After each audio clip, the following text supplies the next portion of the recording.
Bismillahirrahmanirrahim. Assalamualaikum warahmatullahi wabarakatuh. Selamat berjumpa kembali dalam mata kuliah media pembelajaran. Namun sebelum itu, saya ingin bertanya, bagaimana kabar Anda semua? Mudah-mudahan dalam keadaan sehat walafiat. Oke. Pada pertemuan kali ini, kita akan sama-sama mendiskusikan bagaimana peran media dalam pembelajaran, dan di akhir pertemuan ini saya berharap Anda akan mampu merancang satu rancangan media pembelajaran yang nantinya Anda akan kembangkan media pembelajaran tersebut dan Anda akan gunakan dalam proses pembelajaran. Untuk itu, bagaimana? Apakah Anda sudah siap dengan berbagai catatan? Karena ini menurut saya, dalam diskusi kita ini, dalam pertemuan kita ini, saya akan pandu Anda bagaimana mengembangkan media pembelajaran yang baik, yang memenuhi kaidah-kaidah dari sisi pembelajaran. Dan media pembelajaran ini agar mudah siswa-siswi Anda untuk menerima materi yang Anda akan sampaikan. Untuk itu, kalau Anda sudah siap, mari kita akan lihat tayangan berikut ini. Dari beberapa gambar yang Anda lihat di depan, ada 5 gambar. Yang pertama, dari gambar pertama ini, seorang guru mengajar tanpa media. Guru menerangkan berbagai hal konsep keilmuan, tetapi dia tidak melihat bagaimana interaksi siswanya. Jadi guru asik saja menjelaskan berbagai hal tentang materi yang diajarkan. Lalu pada gambar kedua, Anda bisa lihat seorang guru sudah mulai mengajak berinteraksi kepada siswanya. Melalui berbagai pertanyaan-pertanyaan, siswa diajak bagaimana memberikan berbagai komentar tentang materi yang Anda berikan. Lalu gambar berikutnya, gambar ketiga, Anda bisa lihat bagaimana seorang guru mengajak langsung ke suasana di lingkungan sekolah. Siswa diajak bagaimana melakukan satu keterampilan, melakukan satu kegiatan pembelajaran secara langsung, secara kontekstual. Pada gambar keempat berikut ini, Anda bisa lihat seorang guru mengajak siswanya untuk bagaimana melakukan satu pengamatan.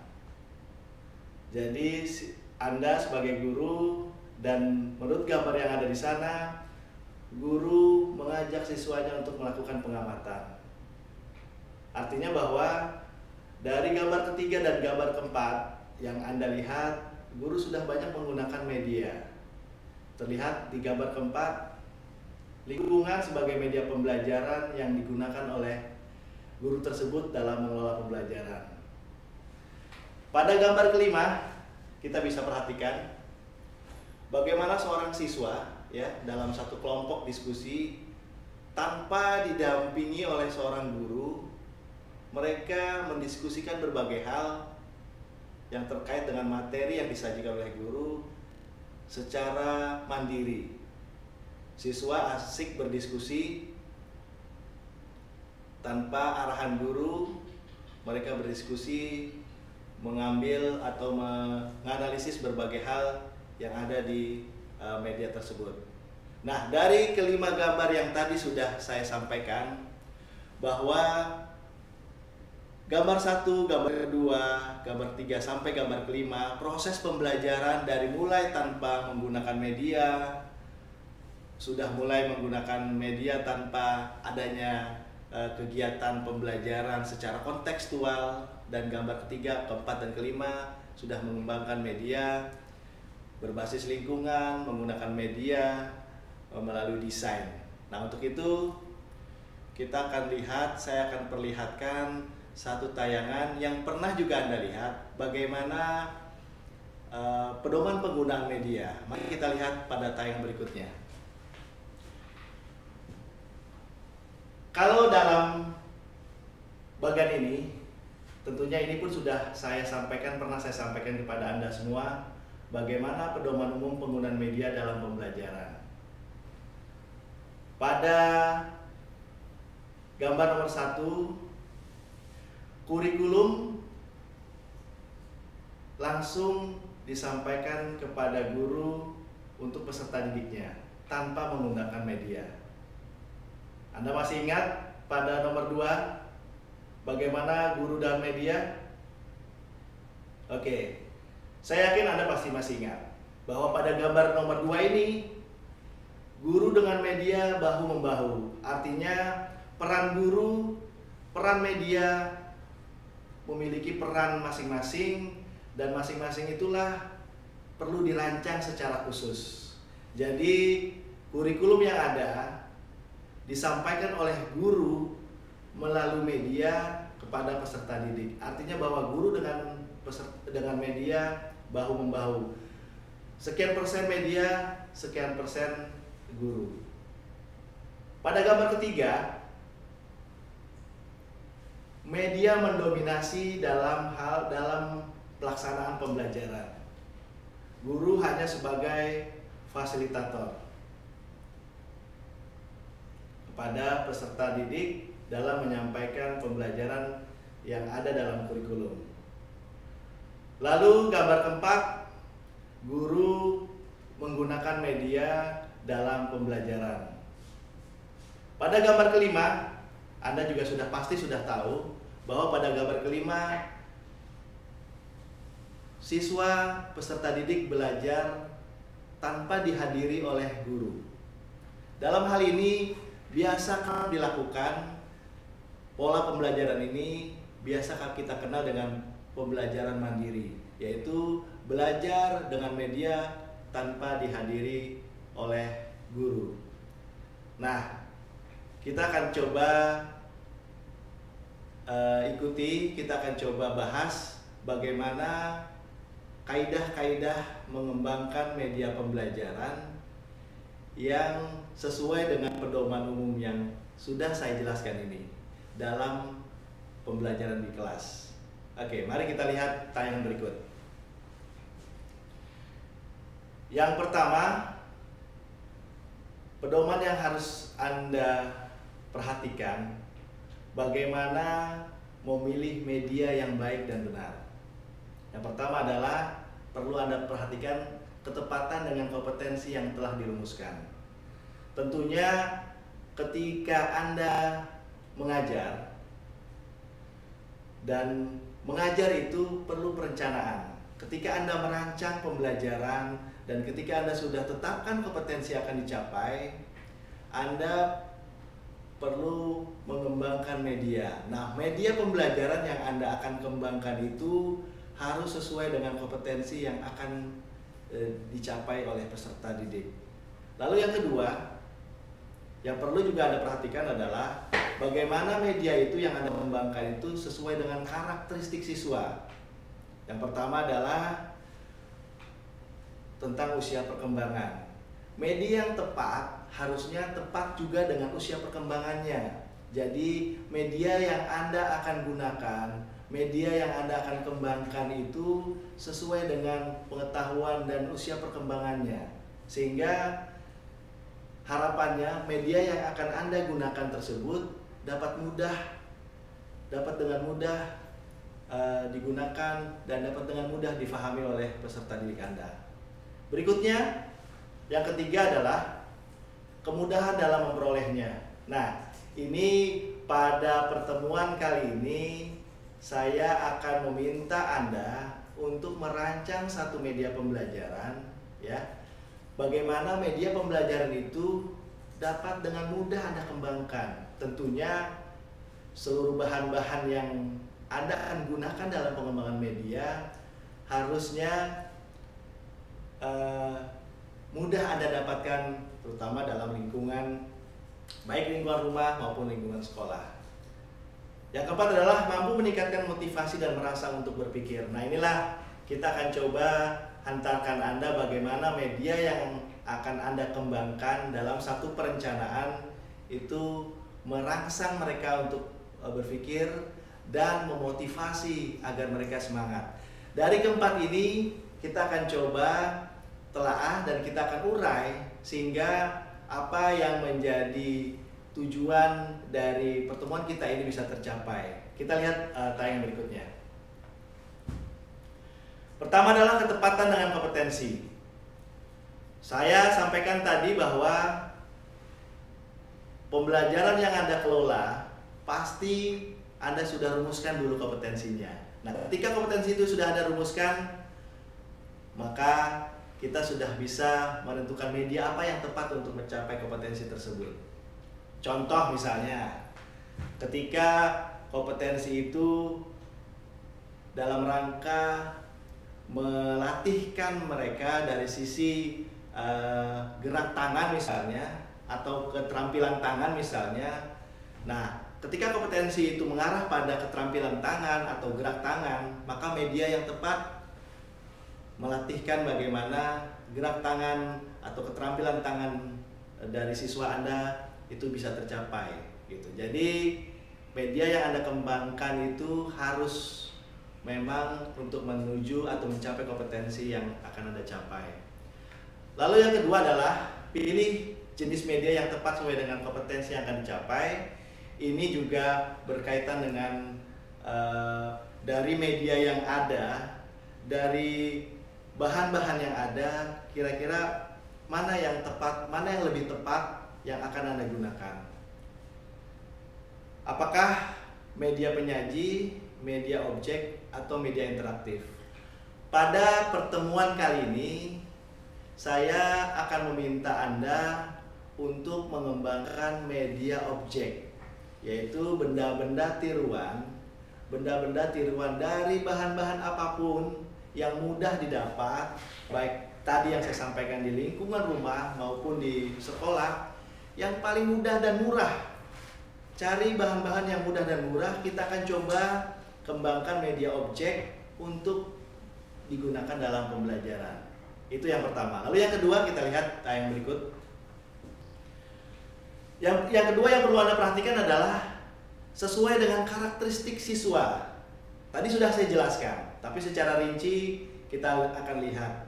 Yang pertama adalah karakteristik siswa itu kita lihat, kita tinjau dari pola kehidupan sehari-hari. Nah, apakah mereka sudah terbiasa atau sudah kenal dengan media yang biasa Anda kembangkan atau media yang akan Anda kembangkan?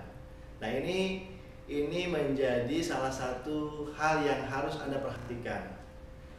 Tentunya contoh biasa yang sering saya sampaikan kepada Anda pada pertemuan-pertemuan tatap muka yang sudah beberapa hari atau beberapa minggu yang pernah kita ketemu, bahwa Anda harus sesuaikan dengan pola kehidupan. Contoh misalnya, ketika Anda gunakan satu media, katakan misalnya seandainya Anda mengajar di daerah-daerah terpencil yang jauh dari keramaian kota misalnya.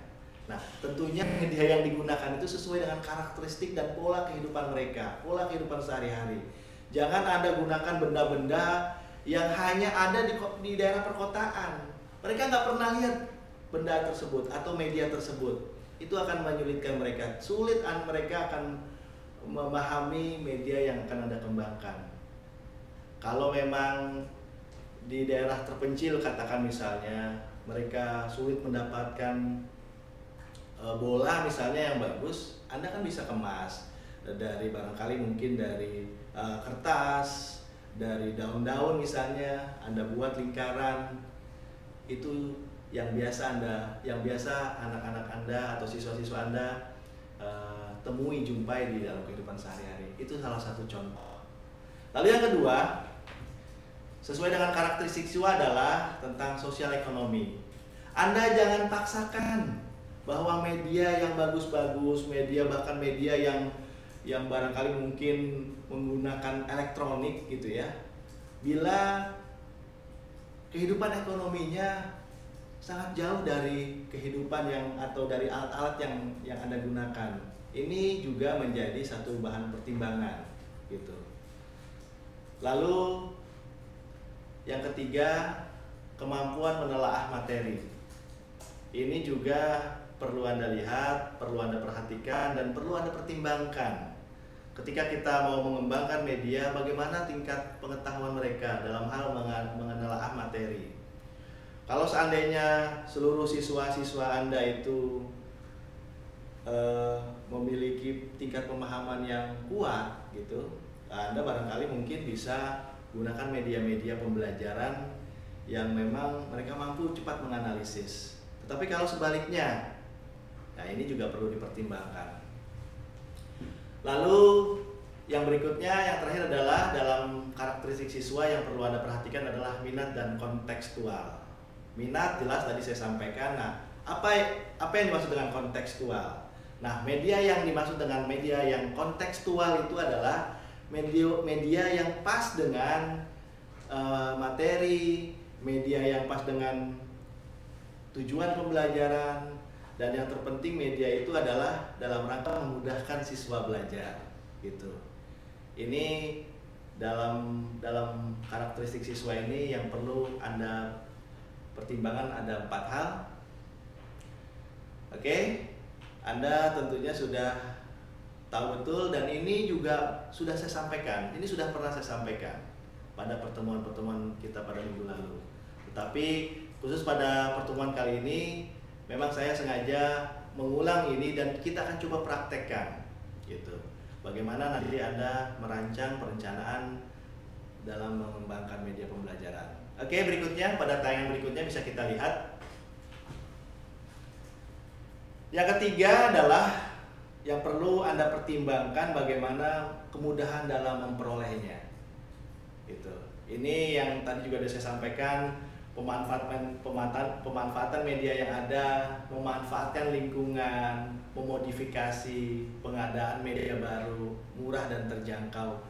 Ini hal-hal yang menjadi salah satu pertimbangan. Nah, pada rancangan media pembelajaran yang Anda akan lakukan nanti, sebaiknya memang saya sarankan bahan-bahan media yang akan Anda kembangkan itu yang mudah didapat, murah gitu ya, yang bisa komunikatif kepada siswa-siswi Anda gitu. Dan catatan, media nanti yang Anda kembangkan jangan media yang ada di sekolah Anda. Sekali lagi, media nanti yang Anda akan kembangkan jangan media yang sudah jadi yang ada di sekolah. Saya minta Anda harus mengembangkan sendiri dengan berbagai pola pengembangan, dengan kaidah-kaidah yang kita diskusikan pada kesempatan pertemuan ini gitu. Berikutnya, yang terakhir yang perlu Anda pertimbangkan pada slide berikutnya, silakan kita akan juga melakukan satu pertimbangan yang keempat, yaitu mampu meningkatkan motivasi. Nah, ini media yang terakhir yang perlu menjadi pertimbangan Anda dalam mengembangkan, yaitu bagaimana media itu mampu meningkatkan motivasi. Yang pertama, berbasis masalah. Nah, ini Anda tentunya harus memperhatikan yang keempat ini, yaitu mampu meningkatkan motivasi dan berbasis masalah. Gitu ya. Pertama adalah berbasis masalah. Tentunya media ini Anda harus mampu menghantarkan bagaimana media ini mampu menjadikan pemikiran bagi mereka interaktif dan barangkali mampu membangkitkan atau melatihkan keterampilan motorik, keterampilan intelektual, dan mampu berpikir kritis gitu. Dari keempat hal ini tentunya Anda sudah memahami dan bagaimana mengembangkan atau merancang media pembelajaran sesuai dengan kaidah-kaidah. Oke, bagaimana? Bisa kita akan coba meminta Anda untuk mengembangkan satu rancangan media pembelajaran. Oke? Oke, kalau itu kita coba lihat tayangan berikut. Nah, dari berbagai penjelasan yang dari awal hingga saat ini, di akhir pertemuan kita ini, saya memang meminta Anda untuk mengembangkan satu rancangan pengembangan media pembelajaran yang tentunya mengikuti kaidah-kaidah yang tadi sudah saya jelaskan. Jadi, saya minta membuat satu rancangan saja, belum mengembangkan medianya, tapi satu rancangan yang mengikuti kaidah-kaidah yang tadi saya jelaskan. Tapi dalam rancangan ini sekali lagi saya akan jelaskan Anda dan saya akan ingatkan Anda. Yang pertama adalah kompetensi yang akan dicapai. Perhatikan betul, kompetensi yang akan dicapai itu dalam satu pembelajaran itu mengarah kepada apakah sikap, keterampilan motorik, atau melatih kognitif, pemikiran.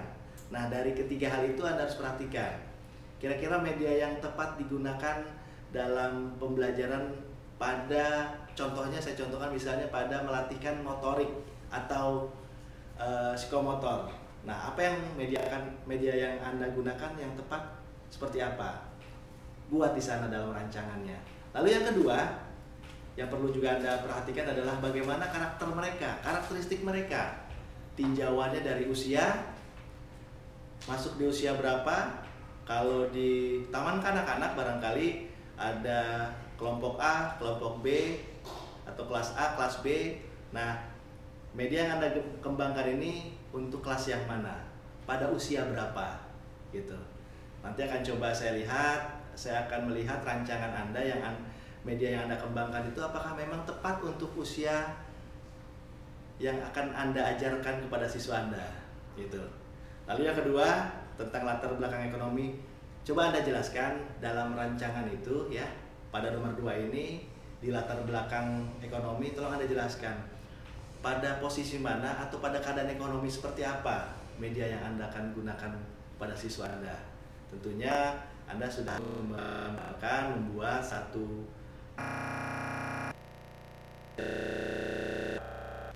yang akan gunakan kepada siswa Anda.